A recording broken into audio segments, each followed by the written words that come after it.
दोस्तों, video start करने से पहले आपसे गुजारिश है कि हमारे YouTube चैनल इंसान ज़ात को सब्सक्राइब करें।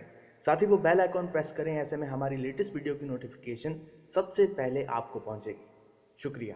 पिछले साल यमनी हौसी गिरोह ने सऊदी अरब के दारुल खलफा से कुछ फासले में दुनिया की सबसे बड़ी ऑयल रिफाइनरी प्लांट अरामको पे हमला किया और इसका एतराफ़ भी किया।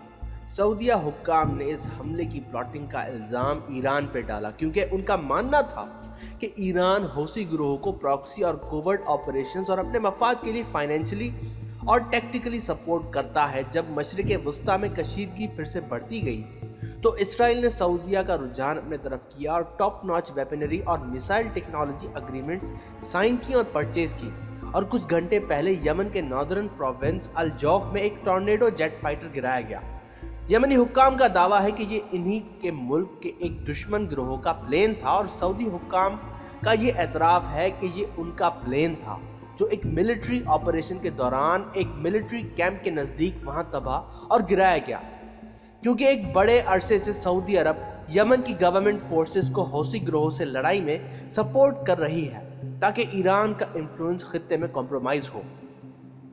दो रिपोर्ट्स में से एक का ये कहना है कि ये प्लेन डॉग फाइट के जरिए गिराया गया और एक का ये एतराफ़ है कि इसे सरफेस टू एयर मिसाइल के जरिए गिराया गया। और बादजा यमनी कोalition एयर रेड में यूनाइटेड नेशंस के मुताबिक 31 सिविलियन शहीद हुए और 2015 से लेकर जानलेवा हमले सऊदी और यमन के बीच में होते आ रहे हैं। लेकिन सवालिया निशान इस बात पर है कि यमनी गवर्नमेंट हौसी या ईरान को advance surface to air missile weaponry किसने फराहम की?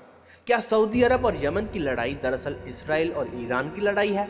कमेंट सेक्शन में अपनी राय जरूर दीजिएगा। शुक्रिया।